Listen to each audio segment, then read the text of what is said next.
예배에 관한 말을 생각하면 가장 먼저 떠오르는 말이 있습니다. 오늘 우리에게는 모든 것이 다 있다. 없는 것은 오직 예배뿐이다. A.W. 토저가 하는 말입니다.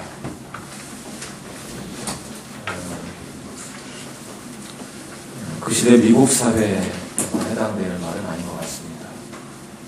만약 토저가 지금 한국 교회에 와서 본다면 똑같이 말할 것 같습니다. 한국 교회에는 모든 것이 다 있다. 없는 것은 오직 예배뿐이다. 좀 이상한 말이겠죠. 예배가 이렇게 많은데 무슨 말일까 생각이 드실 것 같습니다. 예배가 얼마나 많습니까? 지금 우리가 주일 낮 예배를 드리고 있죠. 우리 교회는 이제 목장 예배로 하고 있지만 많은 교회들이 주일 오후 예배나 저녁 예배가 있습니다. 수요 예배가 있고 또 많은 교회가 그 예배를 드리죠. 그리고 매일같이 새벽 예배를 드립니다. 한국 교회 예배가 정말 많은 교회입니다. 요즘은 또 그것뿐이 아니죠. TV 들고 채널을 돌리다 보면 예배가 나오죠. 예배가 많은 시대입니다. 그런데 마치 홍수 때에 먹을 물이 없다는 말처럼 이렇게 예배가 많은데 정작 참된 예배가 얼마나 있는가 생각하면 의문이 들지 않을 수가 없습니다. 예배를 많이 드린다고 해결되는 문제가 아니죠. 아무리 많은 예배를 드려도 하나님께서 받지 않으신다면 그것은 예배가 아닙니다. 강연 혹은 공연이 될 수는 있지만 예배가 될 수는 없을 것입니다. 구약성경 미가서에는 구약시대 사람들이 드리던 희생제사, 오늘날 말하면 예배겠죠. 예배를 부정적으로 묘사하는 말씀이 나옵니다. 우리 한번 미가서 6장 6절부터 8절을 볼까요? 여러분 주보에 설교 개요란에 말씀이 기록되어 있습니다. 미가서 6장 6절부터 8절입니다.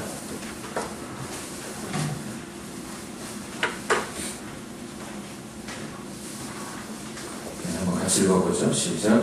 내가 무엇을 가지고 여호와 앞에 나아가며 높으신 하나님께 경배할까? 내가 번제물로 1년된 송아지를 가지고 그 앞에 나아갈까? 여호와께서 천사를 승리하며 만만의 방울 같은 기름을 기뻐하실까? 내 허물을 위하여 내 마다들을 내 영혼의 죄로 말미암아 내 몸의 열매를 드릴까? 사람아 주께서 선한 것이 무엇임을 내게 보이셨나니 여호와께서 내게 구하시는 것은 오직 정의를 행하며 인자를 사랑하며 겸손하게 내 하나님과 함께 행하는 것이 아니다. 미가는 당시 유대사회를 바라보면서 이 예언을 선포했습니다. 유대인들은 많은 희생제사를 열심히 드렸습니다. 자신들의 죄를 회개하기 위해서 동물을 잡아서 제사를 드렸습니다. 그런데 미가는 단호하게 말합니다. 하나님께서 원하시는 것은 그런 것이 아니다. 하나님께서 원하시는 것은 정의를 행하고 인자를 사랑하고 겸손하게 하나님과 동행하는 것, 하나님과 함께 행하는 것, 그것이다. 그렇게 말했습니다. 그런데 이스라엘 백성들은 그렇게 하나님이 원하시는 것과 관계없이 자신들의 만족을 위한 희생제사만을 계속 반복하고 있었습니다. 그렇다면 당시 이스라엘 백성들의 핵심적인 문제는 무엇이었을까? 그토록 많은 희생제사를 드렸는데 왜 그들은 하나님께서 원하시는 예배를 드리지 못했을까요? 여러분, 희생제사에서 제일 중요한 것은 죄의 용서입니다. 죄의 용서. 이스라엘 백성들이 희생제사를 드린 가장 중요한 이유는 자기의 죄를 용서받기 위해서입니다. 그런데 그렇게 많은 제사를 드리고 죄를 용서받은 이스라엘 백성들의 삶은 전혀 달라지지 않았습니다. 미가는 지금 그런 현실을 꼬집고 있는 것이죠. 그래서 하나님께서 원하시는 것은 정의를 행하며 인자를 사랑하며 겸손하게 하나님과 동행하는 것이다. 그렇게 선포하는 것입니다. 아모스 선지자는 더 강하게 말합니다. 아모스 5장 21절부터 24절까지 한번 같이 읽어보겠습니다. 아모스 5장 21절부터 24절입니다. 시작. 내가 너희 절기들을 미워하며 멸시하며 너희 성회들을 기뻐하지 아니하나니 너희가 내게 번제나 소제를 드릴지라도 내가 받지 아니할 것이요 너희의 살진 희생의 허목제도 내가 돌아보지 아니하리라. 내 노래소리를 내 앞에서 그칠지어다. 내 뒷바소리도 내가 듣지 아니하리라. 오직 정의를 물같이 공의를 마르지 않는 강같이 흐르게 할지어다. 아멘. 하나님은 희생제사를 싫어하는 분이 아니죠. 예배를 싫어하는 분이 아닙니다. 그런데 아모스 시대 하나님은 이스라엘 백성들의 절기와 성회를 기뻐하지 않았습니다. 언제나 소자와 같은 제사를 드려도 받지 않겠다고 하셨습니다. 살찐 송아지를 잡아서 화목제를 드려도 돌아보지 않겠다고 하셨습니다. 노래를 부르는 성가들을 향해서 노래 소리를 그치라고 말했습니다. 연주한 오케스트라를 향해서 더 이상 연주하지 말라고 중단하라고 말했습니다. 그리고 당부하시기를 정의를 물같이 공의를 마르지 않는 강같이 흐르게 하라고 명령하셨습니다. 제사의 핵심은 죄 용서입니다. 이스라엘 백성들이 제물을 드릴 때마다 하나님은 그들의 죄를 용서해 주셨습니다. 그런데 제사가 끝나고 돌아서면 동일한 죄를 즉각 짓습니다. 위선적인 제사만 드렸을 뿐 참된 죄 용서를 경험하지 못한 것입니다. 그래서 하나님은 이제 그런 예배는 그만두고 정의와 공의를 행하라, 그렇게 말씀하신 것입니다. 예배를 드리는 것을 부정적으로 생각하는 미가나 예배를 당장 중단하라고 외치는 아모스나 모든 것이 다 있는데 예배만 없다고 말한 토저의 말은 사실 모두 같은 말이죠. 여러분, 그들의 말이 예배를 드리지 말라는 말입니까? 예배를 드리라는 말입니까? 사실은 예배를 드리지 말라는 말이 아닙니다. 잘못된 예배를 드리고 있기 때문에 그런 예배를 드리지 말라고 말했던 것이죠. 그들의 말은 오늘 우리에게도 깊은 울림이 됩니다. 그 말씀들은 그들의 시대에만 적용되는 말씀이 아닙니다. 오늘 우리에게도 동일한 메시지를 주고 있습니다. 많은 예배를 드리는 것보다 더 중요한 것은 참된 예배를 드리는 것입니다. 그렇다면 어떤 예배가 참된 예배일까? 참된 예배가 무엇인지 아는 것은 매우 중요한 문제입니다. 무수히 많은 예배를 드리면서 막상 참된 예배를 드리지 못한다면 얼마나 애석한 일이겠습니까? 감사하게도 오늘 본문의 말씀은 참된 예배가 무엇인지 명확하게 말하고 있습니다. 참된 예배는 쉽게 말하면 하나님께서 받으시는 예배입니다. 예배는 하나님께 드리는 것이므로 하나님께서 받으시는 예배를 드리는 것이 중요한 것이죠. 그렇다면 하나님께서 받으시는 참된 예배를 드리려면 어떻게 해야 하겠습니까? 오늘 본문은 참된 예배를 말하기 전에 먼저 잘못된 예배를 말합니다. 우리 20절을 한번 같이 보겠습니다. 20절 말씀 시작. 우리 조상들은 이 산에서 예배하였는데 당신들의 말은 예배할 곳이 예루살렘에 있다 하더이다. 사마리아 여자는 예배 장소에 관한 논쟁을 제기했습니다. 유대인들과 사마리아인들 사이에는 예배 장소에 대한 논쟁이 있었습니다. 유대인들은 예루살렘 성전이 있는 예루살렘에서 예배를 드려야 한다 주장했고, 사마리아인들은 그들의 성전이 그리심산에 있었기 때문에 그리심산에서 예배해야 한다고 주장했습니다. 그들은 해묵은 논쟁을 벌였습니다. 이 논쟁을 이해하려면 이스라엘의 역사적 배경을 알 필요가 있습니다. 솔로몬이 죽은 다음에 이스라엘은 남과 북으로 나누어졌습니다. 두 개의 왕국으로 나누어졌습니다. 그 중에 북왕국의 수도인 사마리아 이름을 따서 사마리아인들 이렇게 부르게 된 것이죠. 그런데 문제는 예루살렘 성전은 남왕국의 수도인 예루살렘에만 있다는 것이죠. 당연히 남북이 분열된 후에도 북왕국의 백성들은 성전에 예배를 드리기 위해서 신앙의 순례길을 떠나서 찾아왔습니다. 북왕국 여로보암은 그런 상황이 못마땅했죠. 못 가게 하고 싶었습니다. 그래서 북왕국의 예배 첩소를 세웠습니다. 자기 백성들이 남왕국에 가지 못하게 하기 위해서죠. 나중에는 아예 그리심산에다 예루살렘 성전과 유사한 성전을 세워버렸습니다. 남쪽에 있는 유다 백성들의 입장에서는 경악할 일이 아닐 수가 없었죠. 그 다음부터 유대인과 사마리아인들 사이에 해묵은 논쟁이 생겼습니다. 끊임없는 논쟁을 벌였습니다. 유대인들은 예루살렘에서 예배해야 한다 주장했고, 사마리아인들은 그리심산에서 예배해야 한다고 주장했습니다. 이 여인은 지금 그 논쟁을 이야기하는 것입니다. 이 여인의 문제 제기에 대해서 예수님은 단호하게 말씀하십니다. 21절을 볼까요? 21절 한번 같이 읽겠습니다. 시작.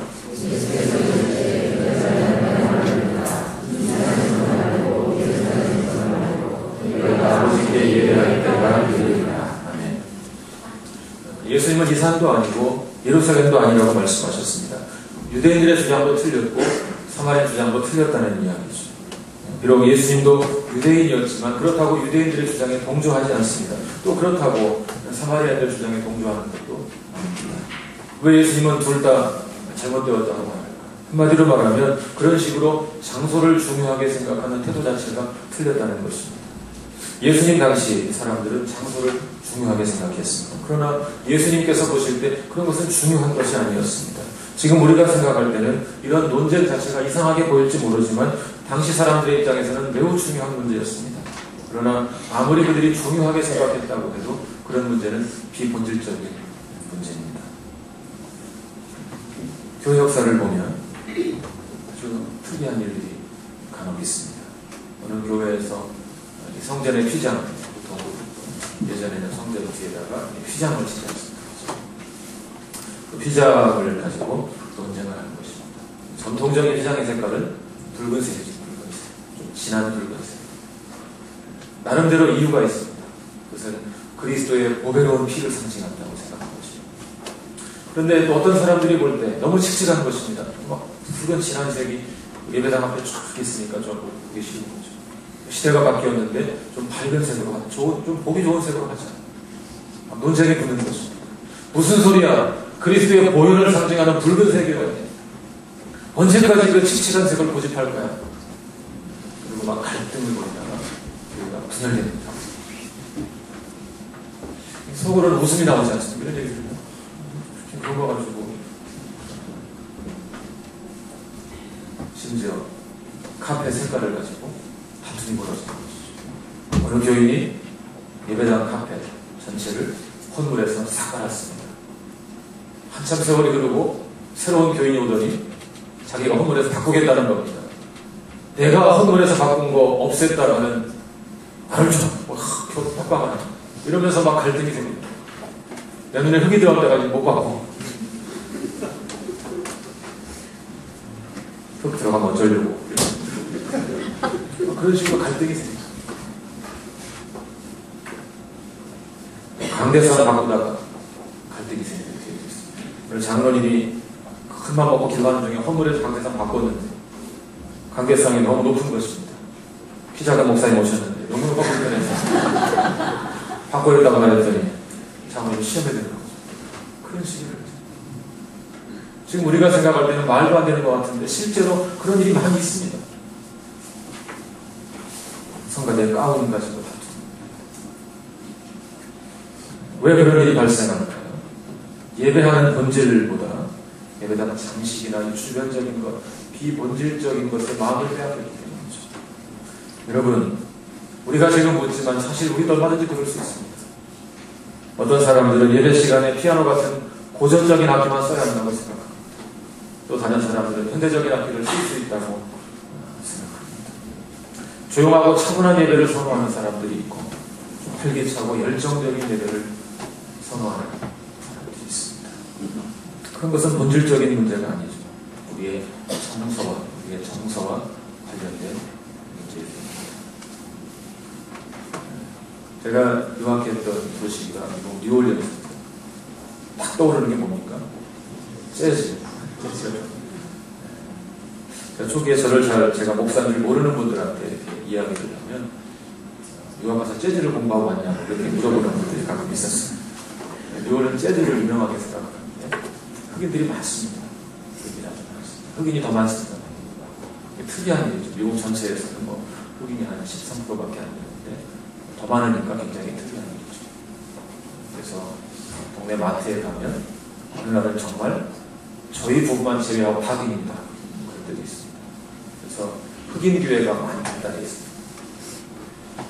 몇 년 전에는 그 도시의 흑인 교회 목사님이 미국 남신역 역사상 처음으로 총회장이 된 적이 있습니다. 역사상 처음으로.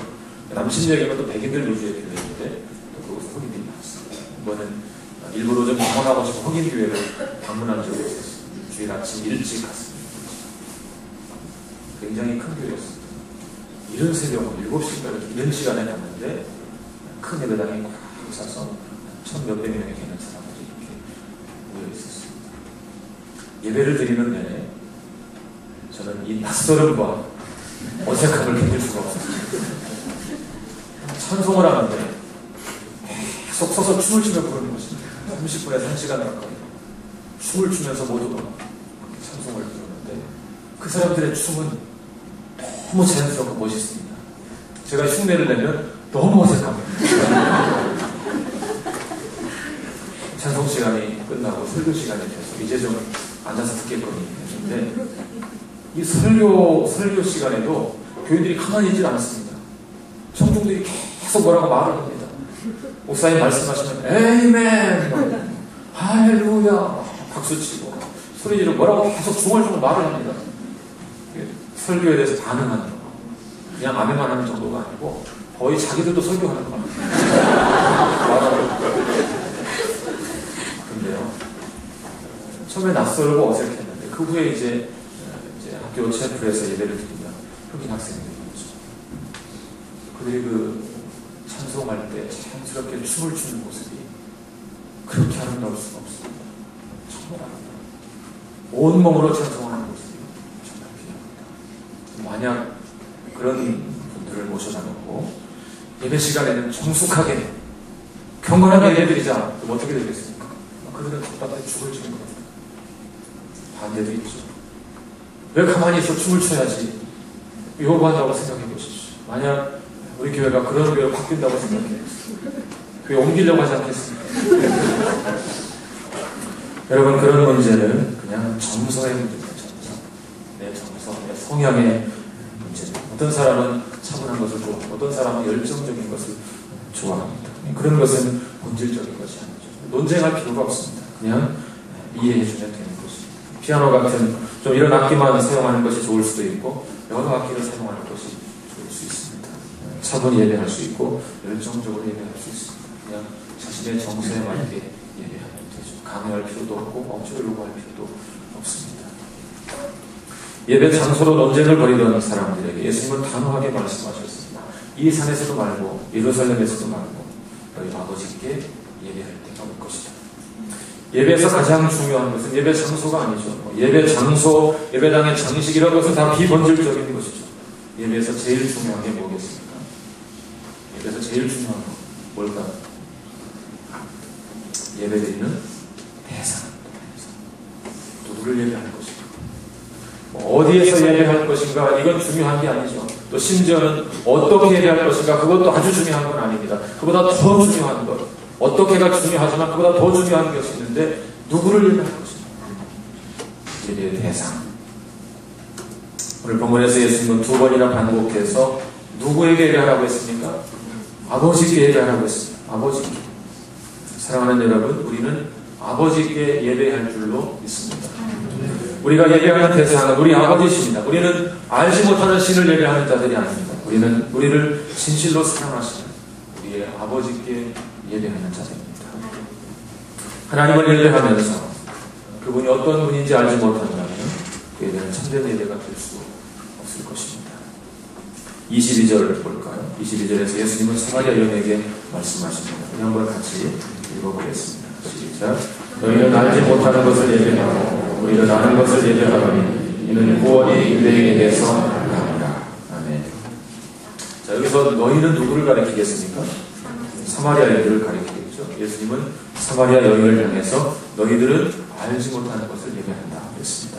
반면에 유대인들은 아는 것을 예배한다고 했습니다. 앞에서는 이 산도 아니고 예루살렘도 아니다 그렇게 둘 다 부정하셨는데 이번에는 사마리아인들과는 달리 유대인들은 아는 것을 예배한다 그렇게 말씀하셨습니다. 하나님을 예배하려면 하나님을 바르게 알아야 합니다. 그렇다면 왜 사마리아인들은 알지 못하는 것을 예배하고 유대인들은 아는 것을 예배하게 되었을까요? 유대인들은 아는 것을 예배한다. 그 말은 유대인들은 하나님을 바르게 안다. 그 말이겠죠. 그렇다면 어떻게 유대인들은 하나님을 바르게 알게 되었을까요? 여러분, 인간이 하나님을 알 수 있는 유일한 길 한 가지밖에 없습니다. 뭘까요? 인간이 하나님을 알 수 있는 유일한 길. 하나님이 자기를 스스로 알리시는 것, 계시라고 하죠. 자기를 스스로 계시하는 것밖에 없습니다. 우리가 찾아서 알 수 있는 것이 아닙니다. 하나님이 자기를 스스로 계시하는 것밖에 없습니다. 자, 그런데 하나님께서 성경에 자신을 계시하셨습니다. 그래서 이스라엘 백성들은 성경을 통해서 하나님을 알았습니다. 그래서 유대인들은 하나님을 안다 그런 것이죠. 자, 그러면 왜 사마리아인들은 하나님을 알지 못한다고 했을까요? 유대인들과 달리 사마리아 사람들은 구약 성경 중에 모세오경 5권만 성경으로 인정했습니다. 그렇게 된 이유가 있습니다. 모세오경은 주로 모세와 관련된 이야기가 많이 나오죠. 그런데 모세오경이 지나고 그 다음으로 넘어가면 역사서가 나오기 시작합니다. 사무엘상하, 열왕기상하, 역대상하 이런 책들이 나옵니다. 자, 그 책이 나오면 어떤 인물이 등장합니까? 다윗이 나오고 솔로몬이 나오고 솔로몬의 성전, 예루살렘의 성전이 나옵니다. 그런 책들을 성전으로 인정하고 사마리아 사람들에게 보게 하면 그들은 자연스럽게 예루살렘 성전을 생각할 것입니다. 그러면서 예루살렘 성전의 정통성을 인정하게 될 것입니다. 그 순간 그리신산에 세운 성전은 정통성을 인정받지 못하는 것입니다. 그러니까 결국은 정치적인 목적 때문에, 정권 유지의 목적 때문에 성경을 제한한 것입니다. 그렇게 해서 사마리아교가 탄생했습니다. 모세오경만 인정하는 사마리아교. 여러분, 그런 식으로 정치인들이 정치적인 목적으로 왜곡한 종교가 어떻게 하나님을 다르게 알 수가 있겠습니까? 당연히 왜곡된 신관을 가지고 왜곡된 신앙을 가르쳤을 것입니다. 그래서 예수님은 사마리아인들을 향해서 너희는 알지 못하는 것을 예배한다 말씀하는 것이죠. 자신들이 예배하는 대상이 누군지 정확히 알지 못하는 사람들은 참된 예배를 드릴 수 없습니다. 예수님은 우리가 예배드릴 대상은 우리 아버지라고 말씀하셨죠. 우리는 아버지께 예배드립니다. 그렇다면 누가 하나님을 아버지라고 부를 수 있을까요? 오직 거듭난 사람만 하나님을 아버지라고 부를 수 있죠. 영접하는 자, 곧 그 이름을 믿는 자들에게는 하나님의 자녀가 되는 권세를 주셨으니 말씀하고 있습니다. 오직 예수 그리스도를 믿고 그를 영접하고 거듭난 자만 하나님의 자녀가 되어 하나님을 아버지라고 부를 수 있습니다. 그러므로 하나님을 아버지로 부르며 예배하려면 우리는 무엇보다 예수 믿고 거듭나야 합니다. 오늘 본문은 예배의 중요성을 강조하는 말씀이죠. 그런데 예배의 중요성을 강조하는 이 말씀에서 사실 실제로 강조하는 것은 거듭남입니다. 왜냐하면 거듭난 자만이 하나님을 예배할 수 있기 때문입니다. 어떤 분들은 이 말씀이 거듭남을 강조하는 말씀이라고 말하면 이상하게 생각할지 모릅니다. 왜냐하면 이 말씀에는 거듭남에 대한 말씀이 안 나오기 때문입니다. 그런데 여러분, 예수님께서 사마리아 여인과 대화하신 전체 문맥을 생각해 보십시오. 그것이 무엇에 대한 이야기입니까? 거듭남에 대한 이야기입니다. 주님은 니고데모를 전도하시고 사마리아 여인에게 거듭남을 가르쳐 주시려고 지금 대화를 시작한 것입니다. 그렇게 이 말씀 전체를 보면 이 말씀이 실제로 강조하는 것은 거듭남이라는 사실을 알 수 있습니다. 앞에서 말씀드린 것처럼 하나님을 아버지로 모신 자만이 하나님께 예배드릴 수 있습니다. 그런데 하나님을 아버지라고 부를 수 있는 자는 예수 믿고 거듭난 자밖에 없습니다. 그런 면에서 이 말씀이 정말 강조하는 것은 거듭남입니다. 그 아들 예수를 믿음으로 거듭나야 하나님을 진정으로 예배할 수 있습니다. 또한 우리가 이 말씀에서 제일 중요하게 생각하는 말씀 23절과 24절 말씀도 역시 거듭남의 중요성을 강조합니다. 한번 같이 읽어볼까요? 23절, 24절 시작. 아버지께 정되게 예배하는 자들은 영과 진리로 예배할 때가 오나니 곧 이때라. 아버지께서는 자기에게 이렇게 예배하는 자들을 찾으시느니라. 하나님은 영이시니 예배하는 자가 영과 진리로 예배할지니라. 아멘. 과거의 개역 성경에서는 하나님은 영이시니 예배하는 자가 신령과 진정으로 예배할지니라 그렇죠. 그런데 제가 보기에 그 번역은 좋은 번역은 아닙니다. 그렇게 하면 마치 예배드리는 자세를 강조하는 말씀처럼 보입니다. 신령과 진정. 지금 이 개역 개정판에서는 영과 진리로 그렇죠. 이 말씀은 예배 자세가 아니라 예배자의 본질적 변화를 가리키는 말씀입니다. 하나님은 영이시니 예배하는 자가 영과 진리로 예배할지니라. 무슨 뜻입니까? 우선 여기서 영과 진리 두 단어가 나오는데 이 둘은 서로 별개의 것이 아닙니다. 왜냐하면 원문에 정관사 하나만 붙어 있고 하나의 정관사가 두 단어를 함께 수식하고 있기 때문입니다. 그렇다면 영과 진리는 구체적으로 뭘 가리킵니까? 먼저 영으로 예배한다는 말을 생각해 보겠습니다. 영으로 예배한다는 말을 잘 이해하려면 3장에 나오는 니고데모 나눈 대화를 생각하시면 됩니다. 예수님 니고데모에게 말씀하셨죠. 사람이 거듭나지 않으면 하나님 나라를 볼 수 없습니다. 니고데모가 뭐라고 말합니까? 사람이 늙으면 어떻게 날 수 있습니까? 모태에 다시 들어갔다가 나와야 됩니까? 예수님께서 말씀하셨죠. 사람이 물과 성령으로 거듭나지 않으면 하나님의 나라에 들어갈 수 없습니다. 예수님은 성령으로 거듭나야 한다고 말씀하셨죠. 그 말씀을 하시면서 예수님은 성령으로 거듭나는 것을 바람이 부는 것에 비유하셨습니다. 바람이 불 때 그 바람이 어디서 오는지 어디로 가는지 정확히 알지 못합니다. 그러나 바람이 분 결과는 알죠. 나뭇잎이 흔들리는 것, 바람 소리 이런 것은 알 수 있습니다. 마찬가지라는 거죠. 성령으로 거듭나는 것도 동일하다는 겁니다. 우리는 영을 다 이해할 수는 없습니다. 그러나 성령을 모신 자는 성령으로 말미암아 거듭나게 되는 줄로 믿습니다.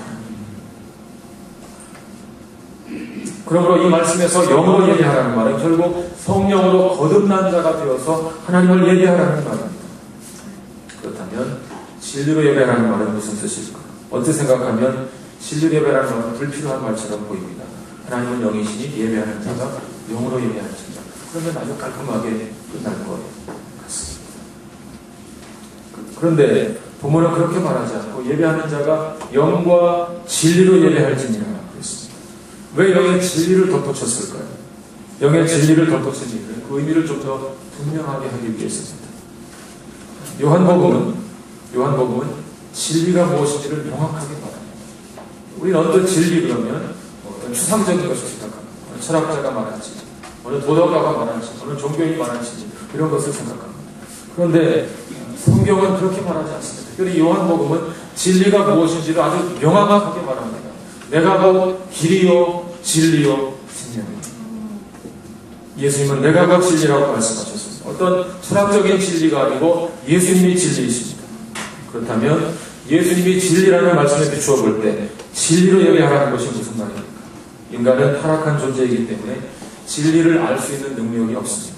인간이 아닌 진리란 지극히 표면적인 것이죠. 우리는 진리의 본질을 정확히 알 수가 없습니다. 죄로 물든 인간은 진리의 본질을 정확히 아는 길은 한 가지밖에 없습니다. 그것은 바로 하나님의 계시를 받아내는 것입니다.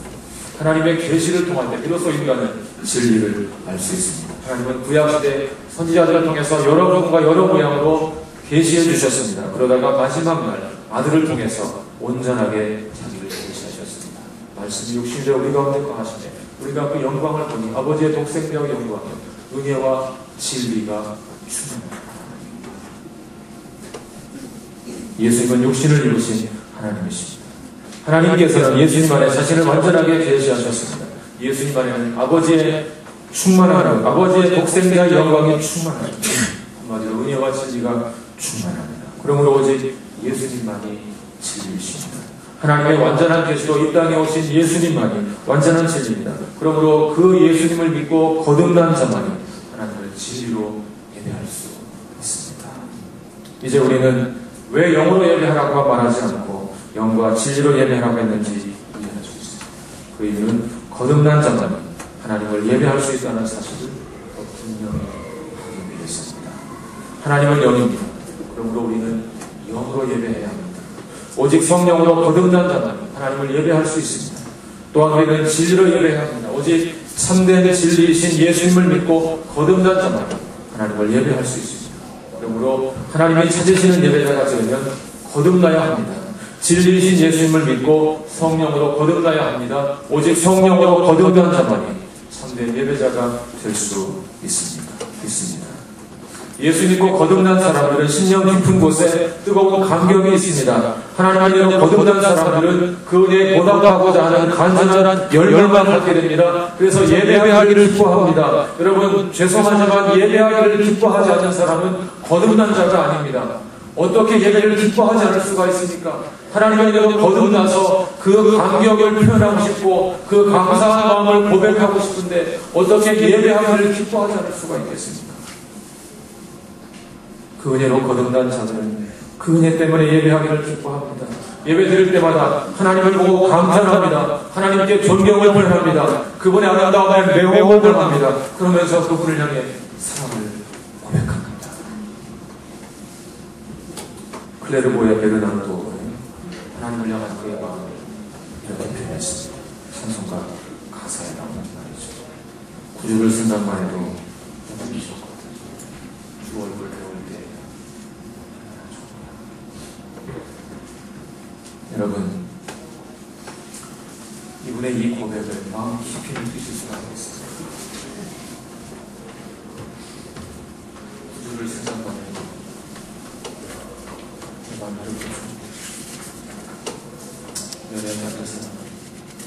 사랑하는 사람 생각만 해도 좋지 않습니까? 하나님과 사랑에 빠져 구주를 생각하고 마음이 이렇게 좋고 마지막 날 주님 앞에 가서 영광이 얼굴과 얼굴 주님을 왜 나를 그 감격으로 주님을 앞에서 찾아오는 것이지. 주 얼굴 보는데 얼마나 좋죠. 예수 믿고 거듭난 자에게는 이런 예배에 감격이 있습니다. 누가 시키지 않아도 정말 기쁨과 감격으로 하나님을 예배할 수 있습니다. 생각만 해도 좋은 주주. 그 주님을 얼굴과 얼굴로 배울 날을 생각하고 소망하면서 예배합니다. 그건 어찌 감격스럽지 않겠습니까? 어찌 기쁘지 않겠습니까?